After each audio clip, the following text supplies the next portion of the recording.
For movement options, Vergil's forward and backdash travel roughly the same distance, however his backdash is a little slower. For his forward dash, he has a unique property on his stinger. Basically, he can car cancel it into a dash in the first frame. However, if you input forward dash with a macro that includes H, the game will actually automatically do this. The result is that you can just hold forward and mash for an auto blink. He does still have the same restriction that you can't grab during a forward ground dash, so if you want to rush in and throw someone, you will still need to crouch. So basically what you can do at that point is, if you combine this with wave dashing, you can just use that to quickly travel across the screen for a more or less constant throw hitbox on you. One thing to keep in mind is the auto blink only applies to forward dash, so if you cross under someone while mashing, you'll whiff a stand H. This is also another reason to be wave dashing with it, or you can manually blink when your opponent is airborne. Another thing about his forward dash is it low profiles. This is mostly useful for mix-ups, as it allows him to cross under people at extremely low altitudes that most other characters can't. Vergil's forward dash can duck under almost anything airborne. Here's some examples. You're mine. Take this. Great. Come on, here. All right. There. Come on, here. All right. There. Vergil also has a wall jump, which has some situational uses for getting out of the corner, stalling in the air, throwing his round trip higher, or for jumping over projectiles. In Devil Trigger, he gets a couple more options. He gains a two-way air dash, both travel roughly the same distance. Devil Trigger box dash is an excellent movement option. He has a very low minimum air dash height, and they both travel a long distance. This makes it very useful for approach or retreat. You can use it to help keep up with flying characters, or just to jump over stuff and approach from the air. He also gains a double jump. This is mostly useful for giving him access to a second wall jump, which can be used to stall in the air. Basically, what you do is you do double wall jump, and then you can do a JS car cancel into round trip. Here's an example.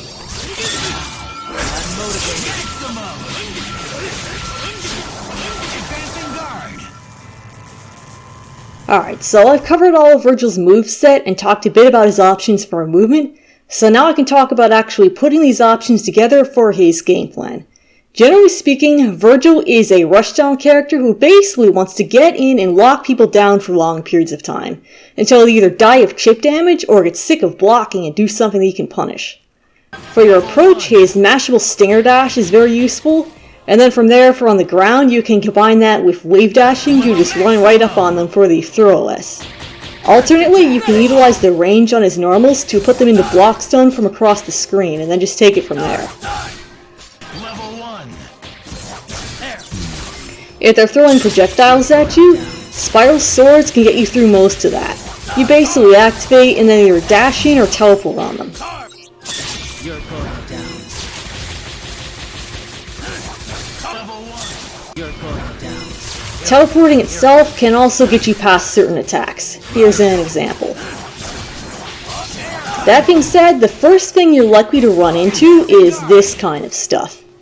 Vergil is very vulnerable to push block, as it can easily make you whiff a stand H or a stinger in your strings, which are both very unsafe moves to be whiffing, as they have a long recovery that you can't special cancel outside of Devil Trigger, which just leaves you wide open to all sorts of stuff.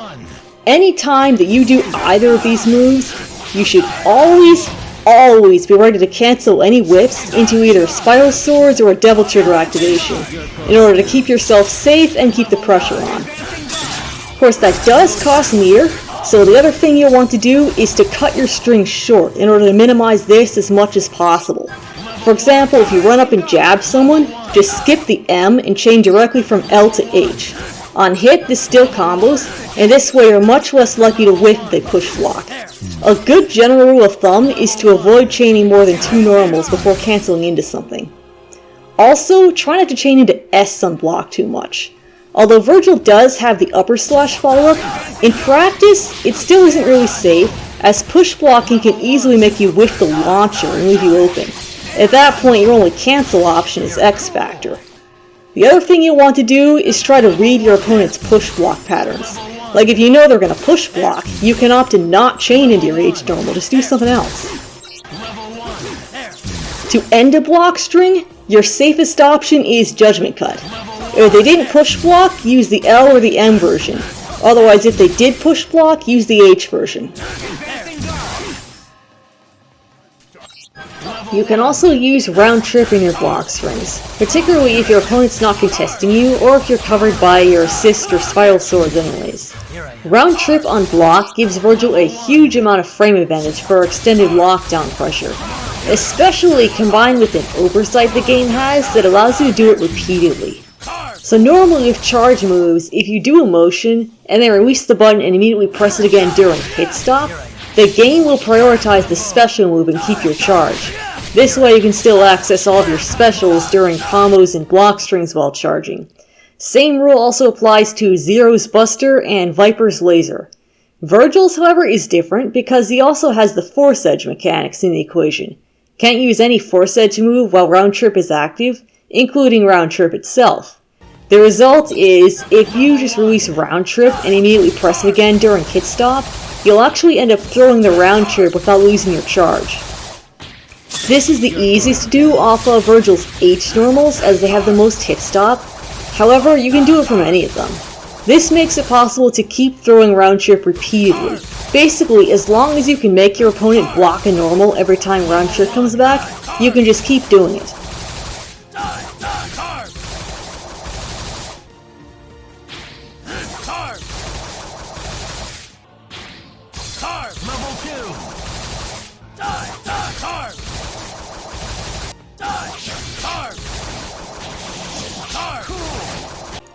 If you take this and combine it with your assist and spiral swords, you can start creating all sorts of ridiculously long block strings, causing massive amounts of chip damage and just putting a tremendous amount of pressure on your opponent to do something to try to get out.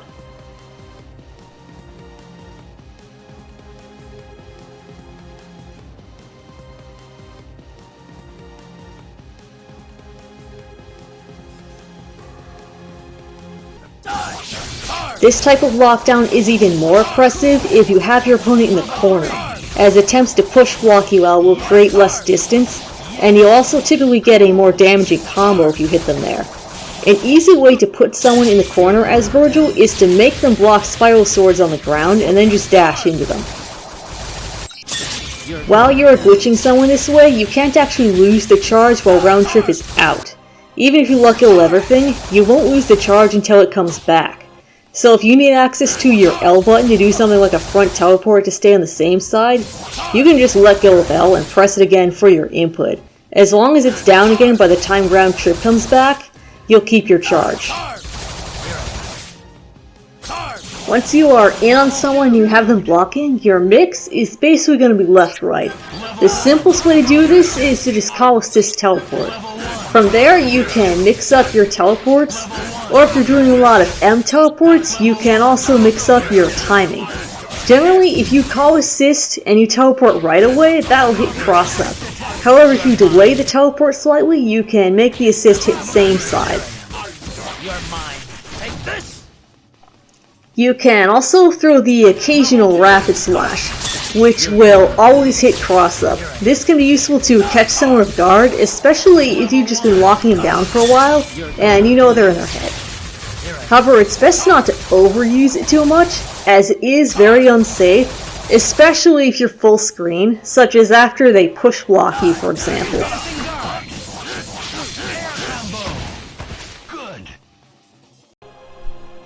Spiral swords into teleport, by the way, is actually not a mix-up, as the swords reappear before Vergil does, and that causes it to always hit same side. However, it is still possible to cross someone up with swords on by dashing under them or over them.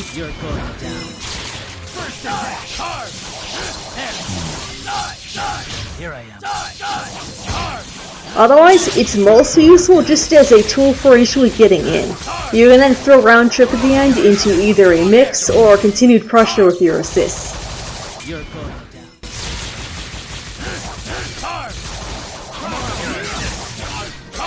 So since this stuff is all basically on the ground, a common reaction that you're going to see a whole lot of is people will try to jump away from you.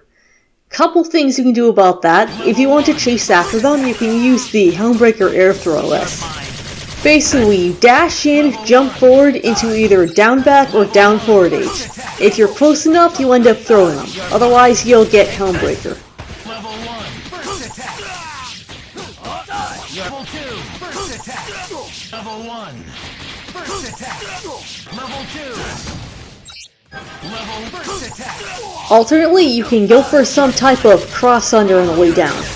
Vergil's low profile dash is especially useful for this, as it gives you a lot of leniency. He can cross under people at extremely low altitudes that a lot of other characters can't. And by that I mean he can dash under almost anything airborne, even if they're barely an inch off the ground. Somewhere out there is a cockroach that envies Vergil's ability to just dash under people. You can do all kinds of stuff with it. Here's an example.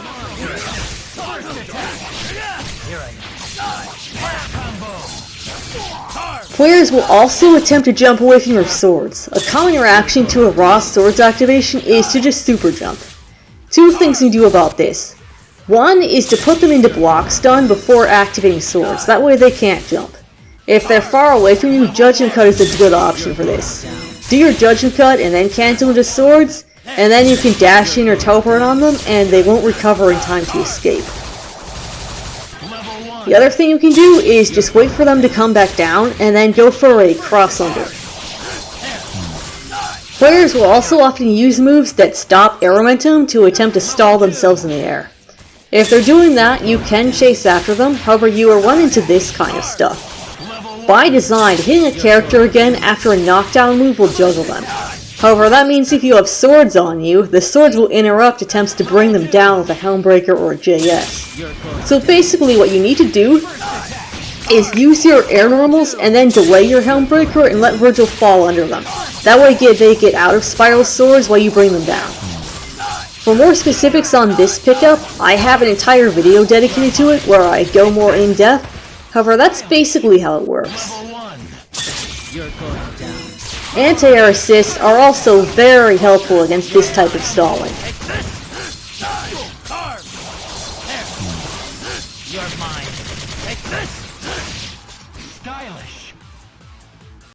If you're dealing with a character who has good air mobility, it gets harder as you can't really pin them down and they can easily stall out spiral swords. That's more of a matchup specific thing. However, in general, against these types of characters, you're going to want to rely on Devil Trigger more. The increased mobility is a tremendous help to keep up with them. Also, the larger hitboxes and everything, especially with Judgment Cut, as well as the increased overall safety with the speed boost and being able to cancel with normals. One other thing to consider is you don't build meter during it, so if you use it when you only had one bar, you typically won't be able to kill without X Factor.